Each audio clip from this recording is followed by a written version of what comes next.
Okay, I'd like to welcome everyone to the July 13th, 2021 Parking Committee. Call it to order at 7:23 PM. I have with me Mr. Allen, Department Head, Mr. Sean Metrick, and Borough Manager Mike Barone. First item on the agenda is comments, suggestions, petitions by residents in attendance regarding items not on the agenda.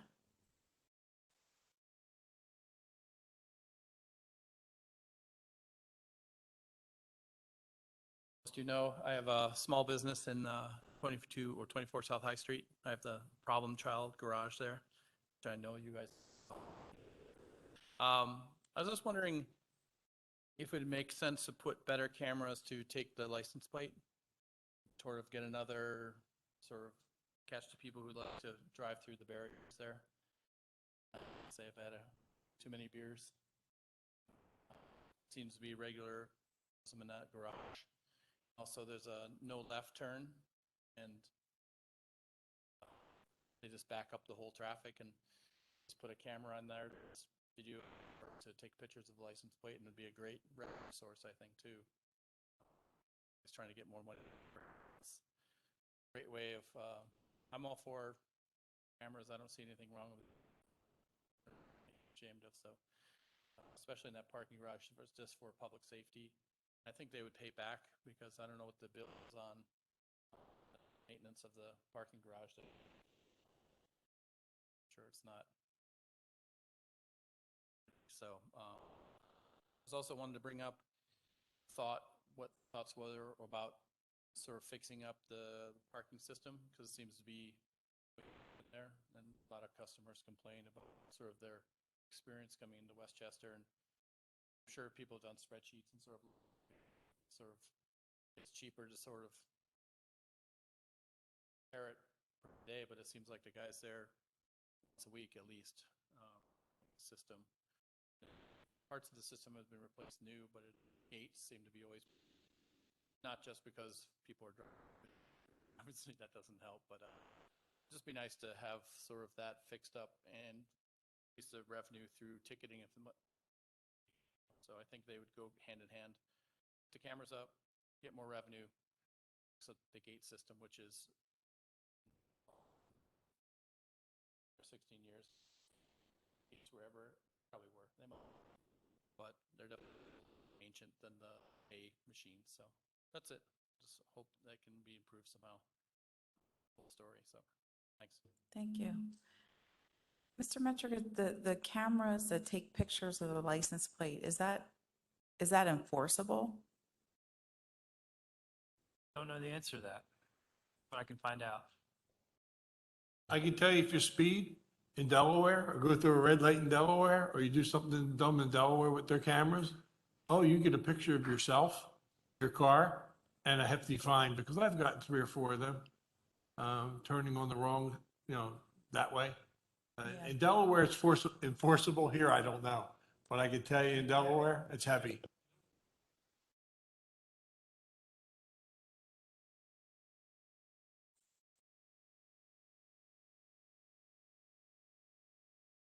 Right, right.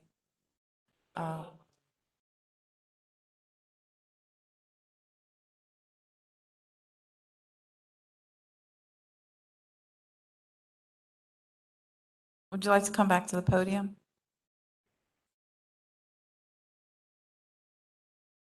I'll sit in the corner.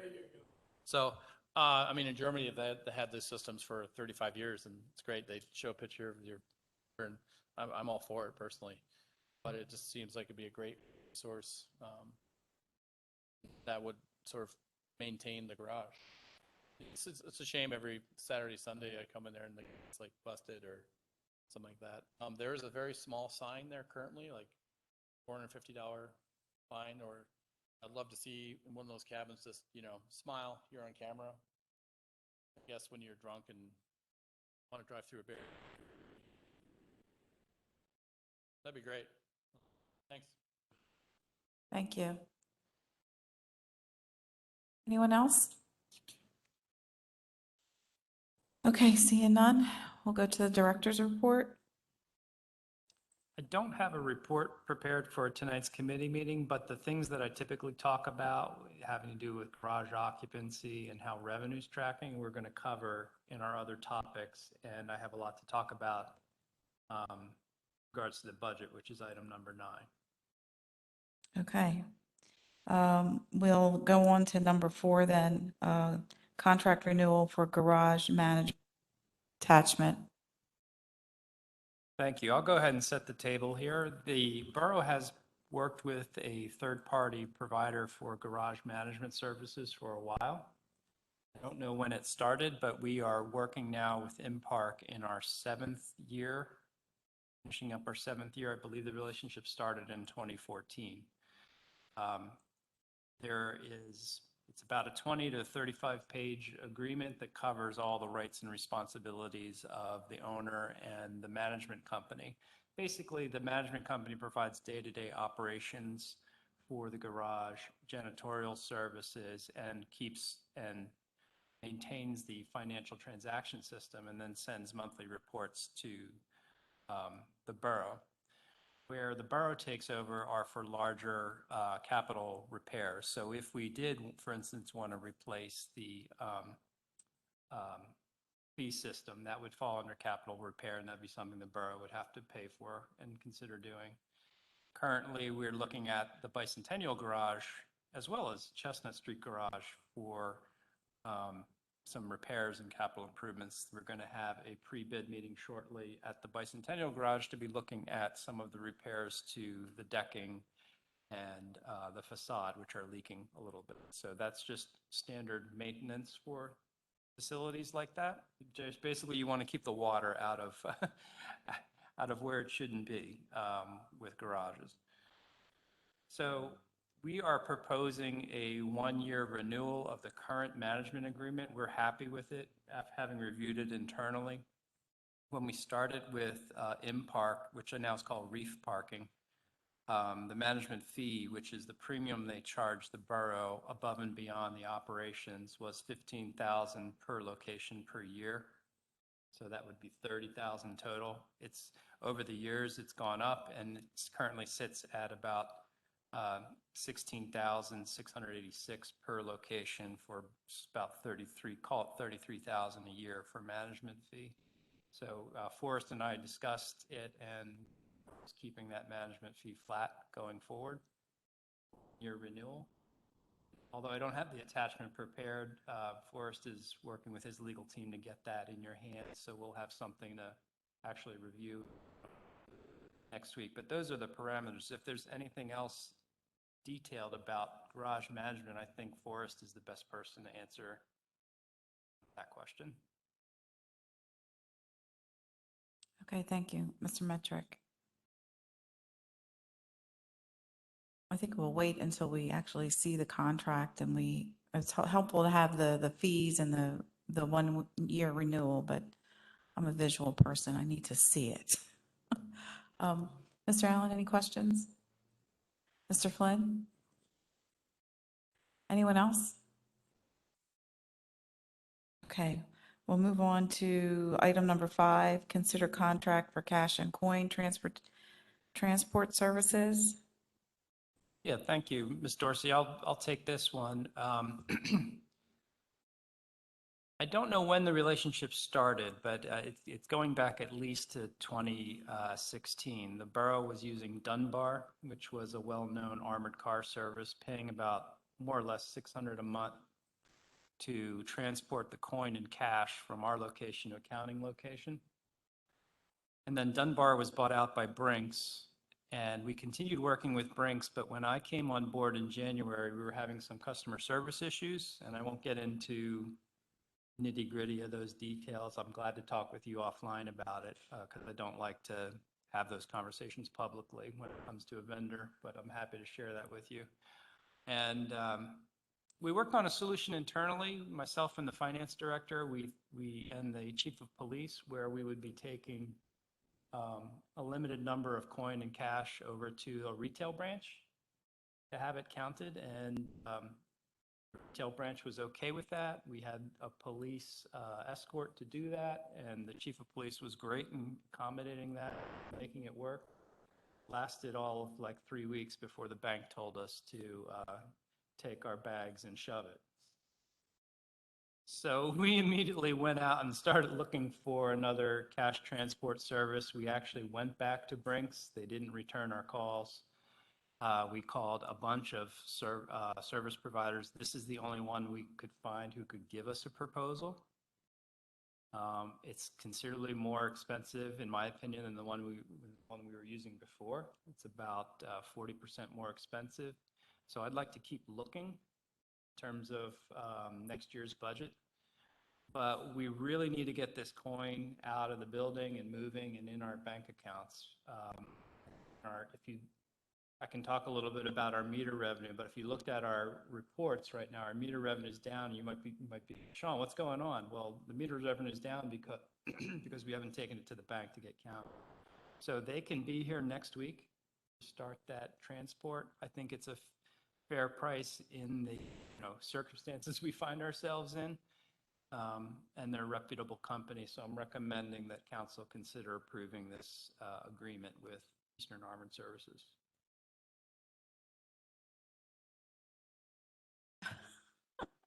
And how long is this contract for? I see it starts the July 6th, but is this a one-year contract or? I believe it's a contract that can be terminated by either party with written notice in 60 days. Okay. Yeah, it makes sense to me. Mr. Flynn? Approved, 3-0.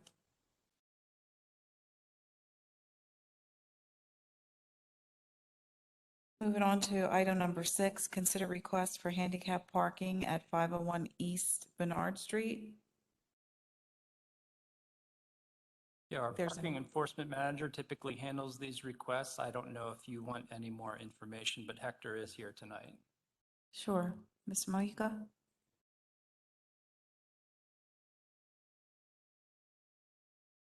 Mojica, parking manager for Westchester. I got a request back on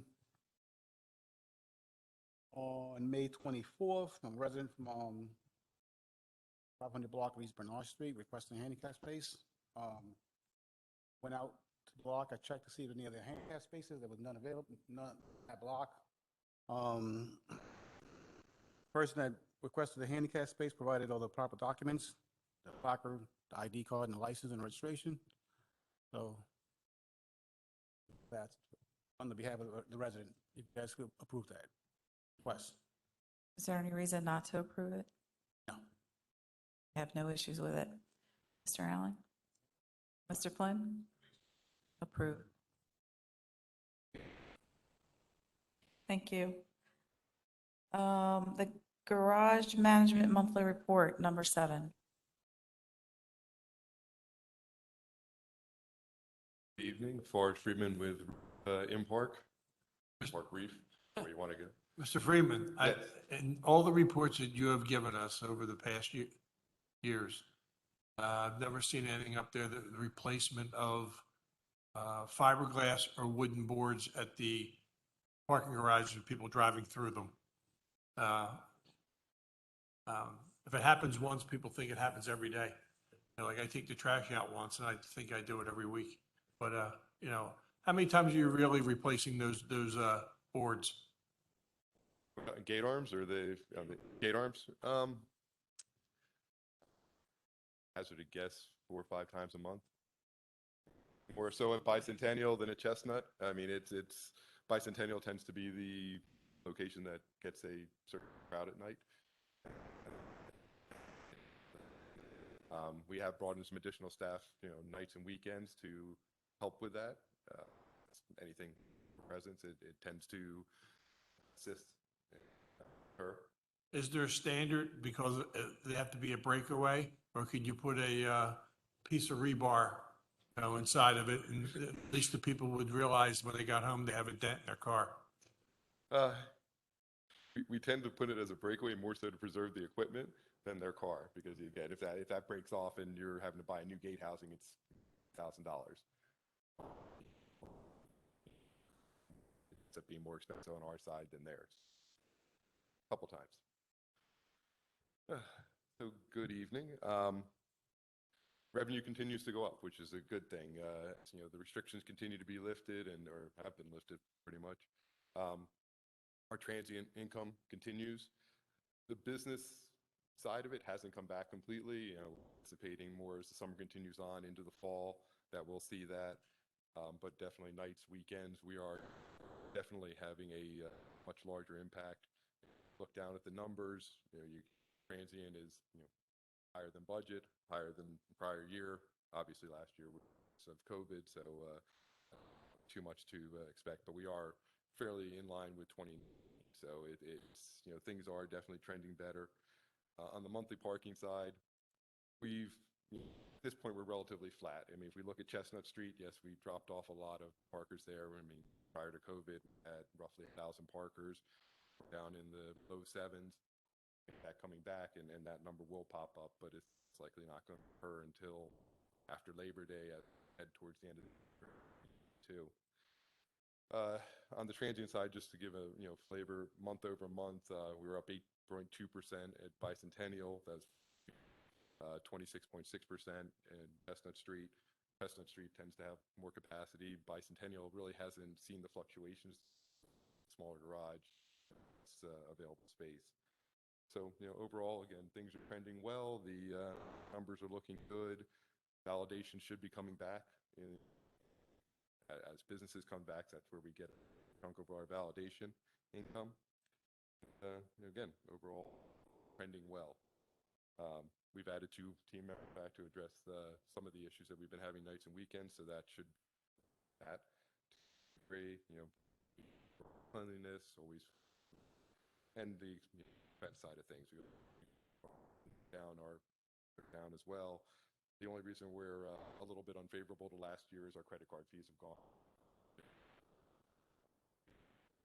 Credit card. On the next slide.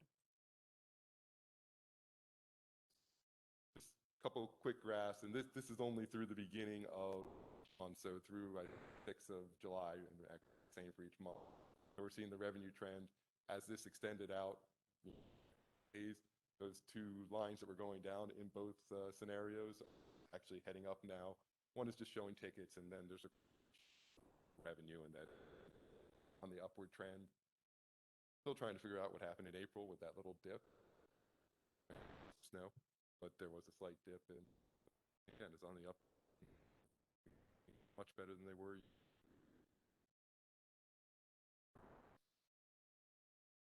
None for me. Mr. Allen, Mr. Flynn? Any Thank- questions in the audience? Okay. Thank you.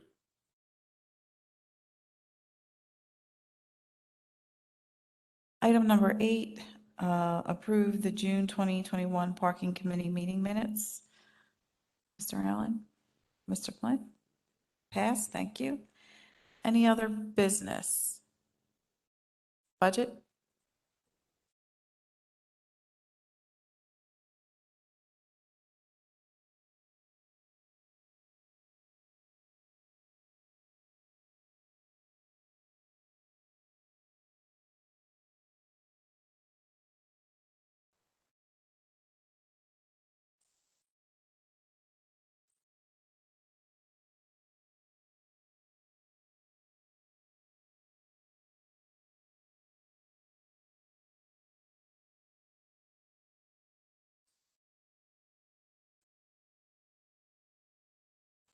One thing we asked our department heads to do this year was to add some qualitative information to the budget. So we had them all draft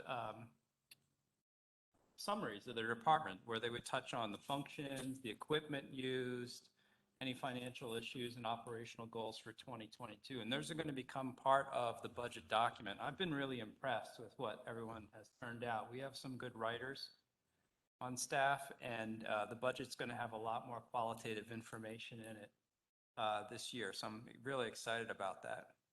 I want to start the conversation about the parking department with staffing. If you look on the cover sheet there, we've been pretty steady on staffing with 12 staff members, 11 full-time, 1 part-time up until 2021, when we budgeted basically half of a director's time. And that's the role I've been filling this first 6 months or so of my tenure here with the borough.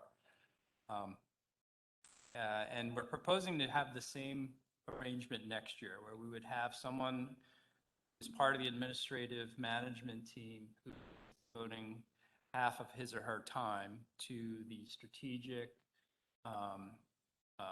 planning, capital improvements, analysis, and policy recommendations and coordination with council and the public and with the staff. I think it's a vital role. And the way we've been working this year has led me to feel that it's not a full-time role, but it's one that needs a fair amount of attention, and it's essential for the proper functioning of the department. That person's going to need to have really good analytic skills. They're going to need to be fluent in geographic information systems, and they're going to have to be able to analyze a lot of data, make and communicate effectively, visually, quantitatively, and verbally with public and elected officials about what's going on in the parking department. I also see there's a big need for the kind of the front door of the parking department. How do you interact with the parking management system? I think we need to clear that up and make that a little more easy to understand. It's going to involve looking at our website, having clearer policy and recommendations. It's going to be a legislative task. So there's plenty of work to do in the department next year in that role.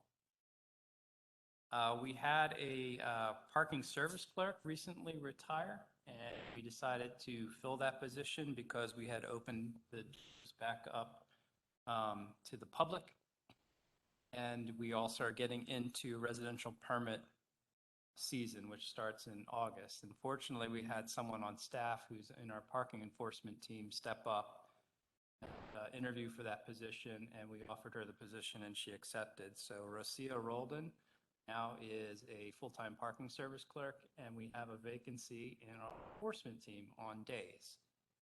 We are looking right now to fill that position, makes a recommendation about how we fill out the rest of the parking enforcement staff. It's an opportunity to look at how we organize the days and hours and see if there's any opportunity for change. And I was talking with Hector about that today. So we don't have a solution yet as to what we're going to do exactly, but I know next year we are looking at a level amount of human resources to apply to the department next year. So no changes there other than what you would see normally year over year, non-union salary increases and also the union salary increases. Your enforcement officers and clerks are all members of the AFSCME union. AFSCME stands for Federation of State municipal. SCMEs. There you go. So diving into the budget, if you want to look at the line items on the second page, looked pretty hard at revenue because revenue is the first step in determining how much of the parking, the enterprise fund is going to be able to transfer to the general fund for normal operations. So it really starts with how much money are you bringing in the front door. And we don't have a whole lot of revenue accounts, but we've got some big ones. Parking ticket income, if you look at the, I guess it's the 4th sheet in your packet, I looked back over the last 4 years, developed an average, and even graphed it out. So parking ticket revenue has been pretty reliable and constant, right around that 1 million to 1.2 million per year, which is why we're budgeting 1.150 for next year, which is a little bit of an increase over 2021. The other big one is parking meter revenue. That has parking meter revenue really had a bumper crop in 2019. The borough brought in, script is small, about $2.2 million, looking at page 4 there in the 2019 column on the upper actual income booked. So that's the big spike in the graph you see below, the highest dot, $2.2 million. I don't know if we're going to get back to $2.2 million ever in a year. It's really going to depend, honestly, what September, October, November, December looks like, and we won't know that till it happens, right? What's going to be the effect of 15,000 students coming back? They're not all residents, but they're here, going to classes, parking at our meters, coming downtown for lunch, or maybe staying for dinner. What impact is that going to have on the parking revenue bottom line? We don't know yet, but we will know probably by the time we get to preliminary and final budget adoption. The other big revenue item is garage expenses, and we are looking at continued recovery of that line item, but we're not going to take it back up to 19 levels because until we see the monthly parking, those are mostly the office workers coming to town and buying monthly passes in the garages. That really hasn't come back to life quite like the evening transient parking. Until that does, I'm not comfortable with the borough budgeting kind of its best revenue case scenario for the garages, but we will do better than 2020 for sure. So that's why the parking garage revenue, although it's up 10% in this draft budget, it's not back to where it was in prior years. The other items on our revenue side are pretty self-explanatory. So we're looking at right now about a 7% increase in revenue in the parking fund next year, due entirely to more normal activity happening and the effects of the pandemic waning. On our payroll-related expenses, we don't know yet what those are going to be. That's true in all of our departments. We haven't given you salary numbers because we don't know the workers' comp insurance. We don't know the costs for health insurance. We talked about it and we thought it wasn't a good idea to just throw a number out there today, right now, in terms of an increase in those till we get closer to the day when those premiums have to be released. So your payroll-related costs aren't factored yet in draft budgets, but your non-payroll related expenses, we've tried to nail as best we can. I did take the same approach before, looking at past experience, and that's our last page of your handout. So I looked at the 5 prior years. I did an actual projection for the rest of 2021. Then in my 2022 column, which is my lower right column, starts with office supplies at $3,500, postage and printing $5,000. Those are my budget estimates for next year, and some notes in the margins.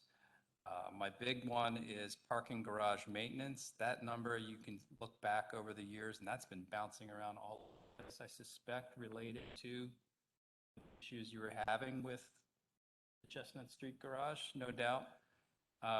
Where we end up in 2022, I don't know for sure yet, but I put $100K in the budget for now.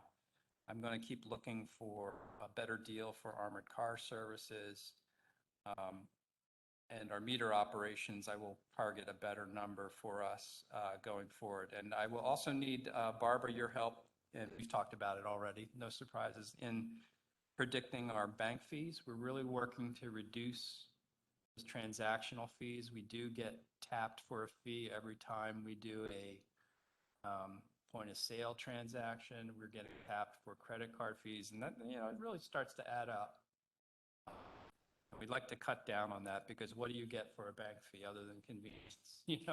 If there's some way to do it to reduce those fees, I'm going to look at that because I don't see a lot of value in paying high bank fees unless I'm missing something. Little reduction in United Public Safety costs. Just want to toot my own horn a little bit. We looked at the contract and we got a reduction in our late letter notices that go out. Got those for a unit cost instead of just a lump sum, so we're saving a little bit there. No plans to change any of our software providers at this time. We are looking, I'm going to have more to say about capital projects next month. We are still looking at probably, definitely a capital expend next year to complete the single space meter retrofit, swapping some of those to multi-space meters. When I kind of first went through the idea, our multi-space meter vendor came back to us and made us an offer that they hope we can't refuse, but we're going to look at that critically, see what's in the best interest of the borough, not in the best interest of our vendors.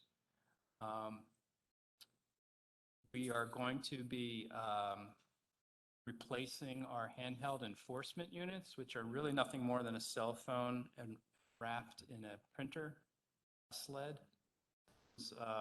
Are about $4,000 to $5,000 a piece, and they're about 6 years old. Their sun is setting on those because the batteries aren't replaceable cell phones. And we have some fleet and vehicle costs to talk about because couple of the oldest cars in our fleet are sitting in the parking fleet. But we'll have more to say about fleet management next month. But we want to really think about how we can share vehicles amongst departments, kind of tear down the silos, so to speak. We have a Ford F-150 with a lift gate used for our meter collections and meter repairs. It's really only in service for limited numbers of hours of the week. Those hours it's not in service, it could do double duty as a park and rec truck, triple duty as a public works truck. There's no reason to have 3 F-150s in your parking lot, sit idle. Those are some of the thoughts we have right now. Does anyone have any questions about? I talked a lot at you about the plan for next year. Do you have any questions about staffing, projections, how we operate, how that might affect your budget numbers next year? Just a clarifying question. We talked about the 7% increase in revenue. At the bottom of the expense page, that 28% number is due to not knowing about details concerning benefits. Is that correct, or is that a number we're actually looking at? That's correct. I wasn't going to. If you want to do some quick mental math, we have to pay for those capital improvements I mentioned. We have to pay some of our longevity, OT, insurance costs out of that number.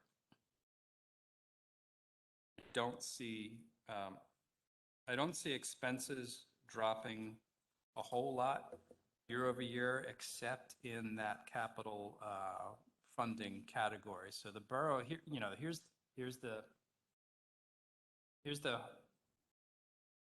here's how Westchester pays for a lot of its capital improvements with current cash.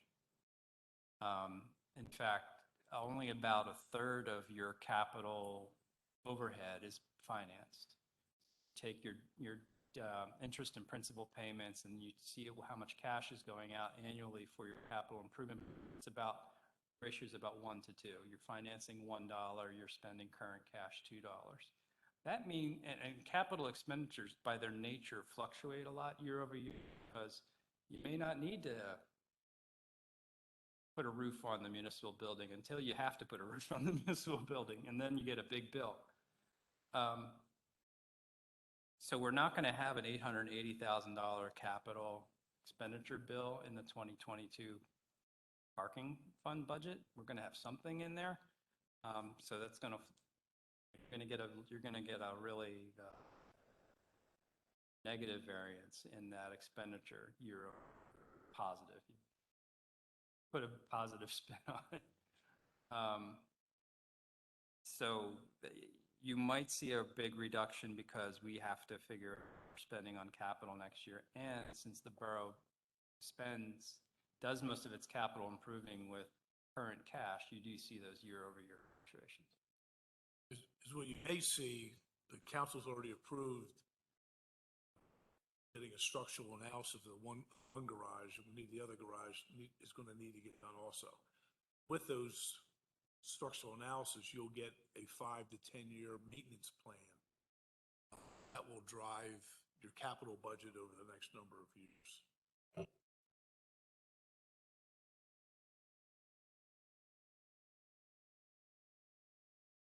And my only question would be the handheld mobile units. Are we losing any revenue because it takes so long to charge? And at $4,000 a piece, why aren't we buying them quarterly? Replace the ones that I don't even know how many we have, but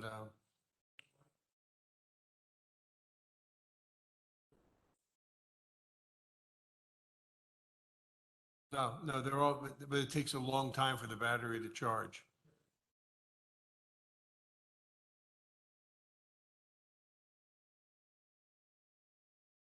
Okay. Yeah.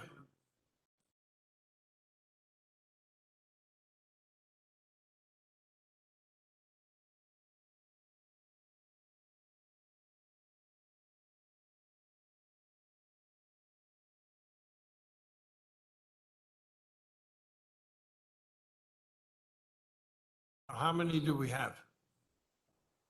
7? How many people do we have on the street at a given time? 4. Okay, so 4 are charging and 4 are being used. Okay. Also, again, this is wise, good management. We're not approaching these operations in silos.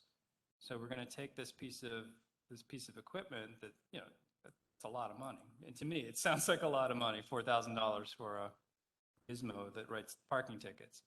And we're using it, the code enforcement officers in building and housing are using it to cite things through building and housing. And we also want to have some of them available overnight for officers to use. I've already talked to the chief of police about this, because right now they're writing tickets by hand. Not only is that administratively complex, it just invites a lot of errors, because sometimes did that officer write a 0 or is that an O? And when you're filling out a license plate, there's a big difference between O and 0. So we want to eliminate those kinds of errors. We want to make it easy for our officers to pick up and help us out with overnight parking enforcement. Roughly how many parking tickets do we give a month?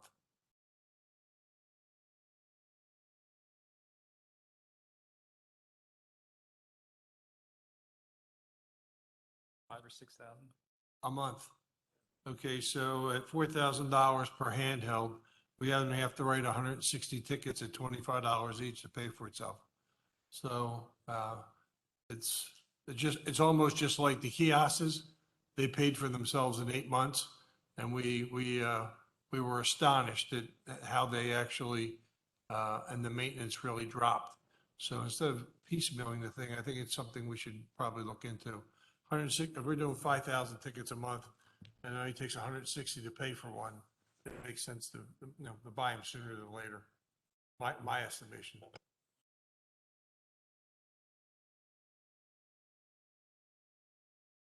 I'm in the front row of that choir. Catholics don't sing, we hum.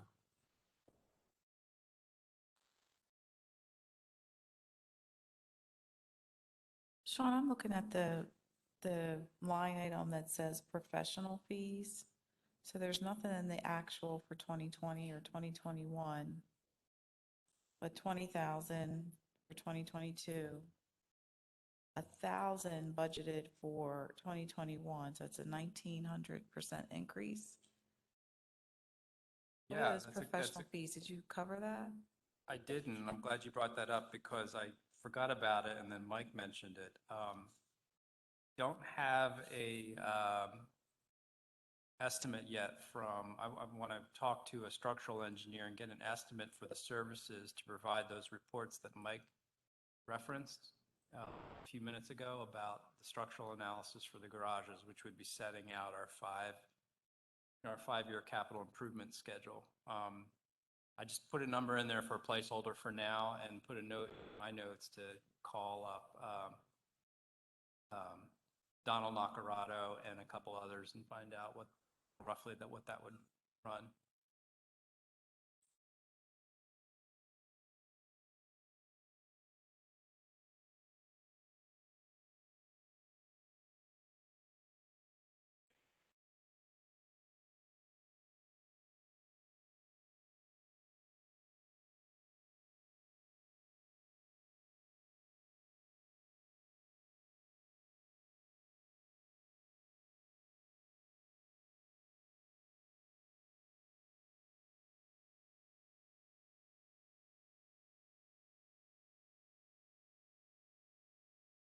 So that's something that would go out for bid.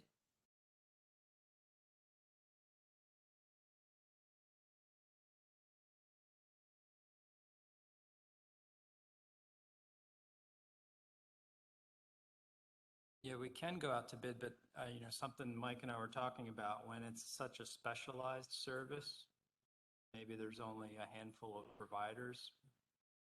Maybe the bid process isn't the most efficient way to locate the right vendor. We haven't made a decision about that.